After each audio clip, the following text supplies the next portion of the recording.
Does something feel off? Like there's a dull ache underneath it all, a feeling that something important inside of you has gone emotionally unmet.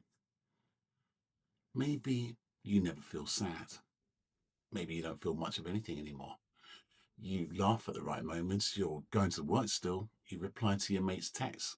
You keep moving through the daily performances. And from the outside, everything appears fine. You're still paying the bills. You're still going to the gym. You still laugh at jokes, but internally you feel disconnected from your own life, like an observer watching it rather than fully living it. You feel emotionally distant from other people, and more importantly, from yourself. You're slowly disappearing beneath the performance. You do care, but sometimes you look like you don't. And the question becomes, why do I feel emotionally numb? People often assume emotionally numb men simply don't feel deeply, but that's rarely true.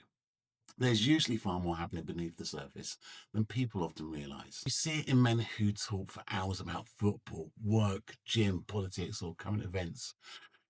But the moment the conversation becomes emotionally honest, they freeze. People often wrongly assume as well that numbness means feeling nothing at all.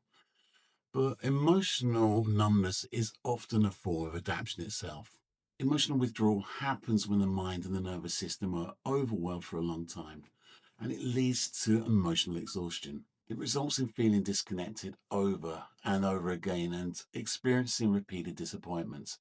It becomes a coping mechanism, a protective response shaped by those years of suppression, emotional restraint, stress, loneliness, disappointment, or depletion. Boys are often taught suppression, not expression.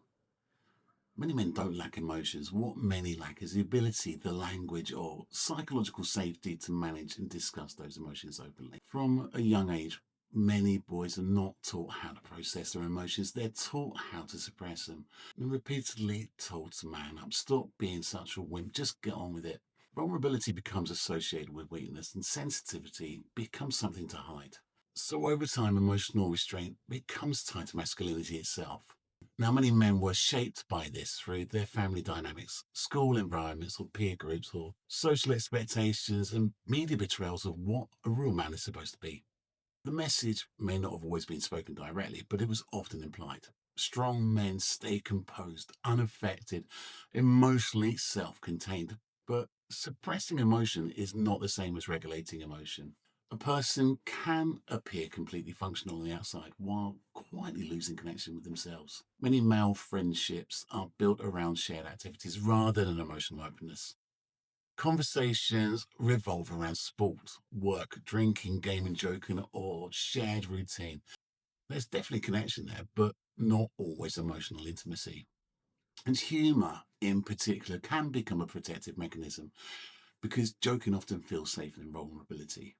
If something painful comes up, it gets turned into banter, laughed off, or minimized, or quickly moved past. And for many men, displaying emotion wasn't just discouraged, it was ridiculed. So over time, they learned not to talk about difficult things at all. There's often this internal dialogue that says, I don't want to burden people, or they probably don't care, or everyone has their own problems, so I should deal with this myself. There is also another side to this. Many men weren't taught how to sit comfortably with another person's pain either. And vulnerability creates discomfort. It can feel unfamiliar, exposing, or emotionally overwhelming. There can be unspoken pressure to fix the emotion, avoid it, or move past it quickly. So, when emotional openness is repeatedly met with awkwardness, minimization, jokes dismissed, or emotional unavailability, then many men retreat further inwards. And as a result, some go years, even decades, without fully opening up to close friends or family about their grief, their anxieties, their loneliness, shame, emotional struggles, or relationship problems. Many carry these things silently for far longer than people realize. And even openly talking to a partner can feel awkward or unfamiliar. So, as a result, many men struggle to identify what they're feeling, how to communicate emotional needs, how to tolerate vulnerability or ask for support or maintain deeper emotional intimacy. The problem with chronic emotional suppression is that the mind doesn't just neatly separate emotions from positive ones. If you repeatedly shut down fear, grief, rejection, loneliness, or disappointment, then eventually joy, excitement, intimacy, and connection can become muted too. The things that excited you once don't land the same way. You lose interest in hobbies. You struggle to cry. You feel emotionally flat, irritable, detached. You avoid conflict. You withdraw socially. You keep yourself constantly distracted just to avoid sitting alone with your own mind. Intimacy becomes flat or distant, and slowly you stop feeling fully present in your own life. Emotional withdrawal doesn't always look like someone falling apart. It might just look like you're distracting yourself so you never have to sit in the silence of what you're feeling. So you find things to take the edge off the disconnection, something to avoid being alone with yourself. So you end up self-soothing through stimulation instead. Doom scrolling, endless gaming marathons, spending unhealthy amounts of time on adult platforms, or overworking. It's your mind looking for relief. For decades now, we've been spending less time socially engaging with people in person. We're working longer hours. Many of us now work remotely.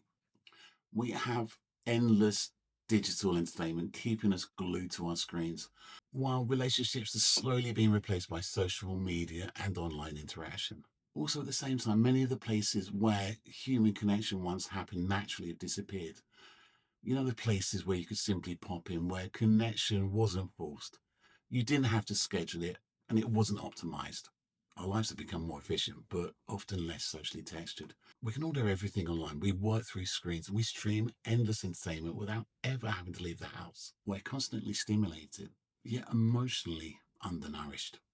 Emotional disconnection is not simply about being physically alone. It's the feeling of not being emotionally met, understood, seen, or truly known by other people. Prolonged disconnection can begin changing the way a person relates to others altogether. Vulnerability starts feeling exposing. Emotional openness starts feeling unsafe. So some men gradually become more guarded, more emotionally self-contained, more independent. And that's not because they no longer want connection, but because relying on other people begins to feel emotionally uncertain or exhausting. And after enough disappointment, rejection, emotional unavailability, or disconnection, self-sufficiency can start feeling safer than vulnerability. And you think, I'll handle it myself. And slowly, what began as emotional protection, it becomes your personality. You may notice that around other people, you adjust parts of yourself. You tone down certain things and you emphasize other parts. Now, we all do this to some extent. We read the room and we adapt our behavior depending on who we're with. And that's normal. But when this masking becomes chronic, you may rarely feel fully seen. So you become highly skilled at performing socially accepted versions of yourself.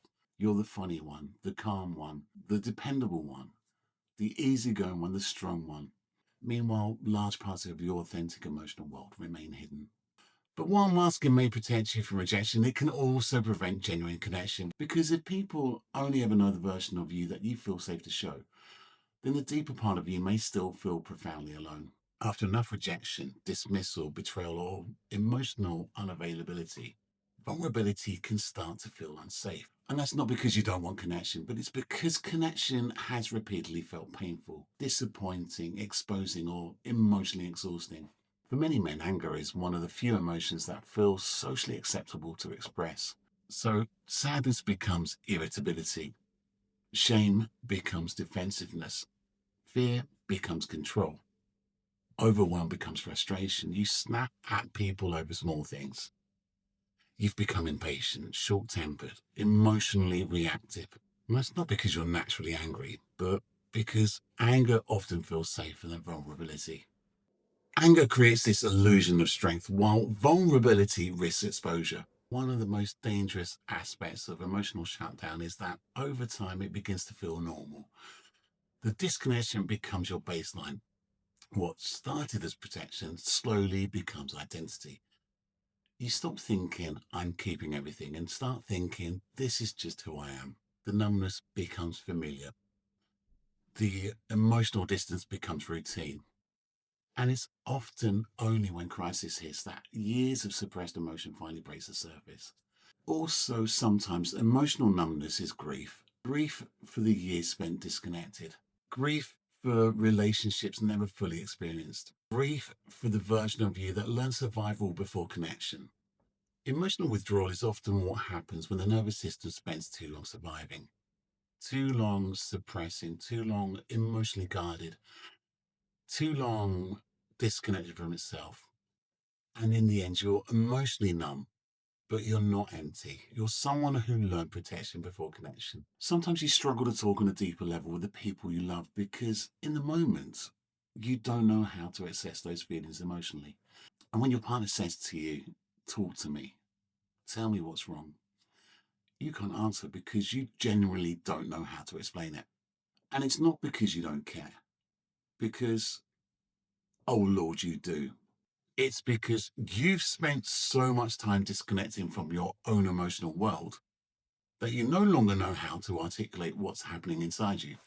It's exhausting to constantly be the strong one, always appearing stable, in control, the rock for everyone else, even while feeling disconnected from yourself underneath it all. Exhaustion comes from constantly performing.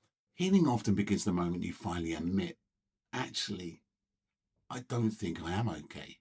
After years of telling yourself that you were, the realization can become the beginning of reconnecting with the parts of you that still wants closeness, that wants connection, that wants to be fully seen. Beneath emotional numbness is often still a person wanting connection, wanting to feel safe enough to be honest, wanting to stop performing, wanting to feel emotionally alive again. Because no matter how disconnected someone becomes, the need for closeness rarely disappears. And healing doesn't usually begin with becoming a different person. It often begins with simply recognizing that underneath the shutdown, something inside of you is still reaching out, still wanting to feel, still wanting real connection.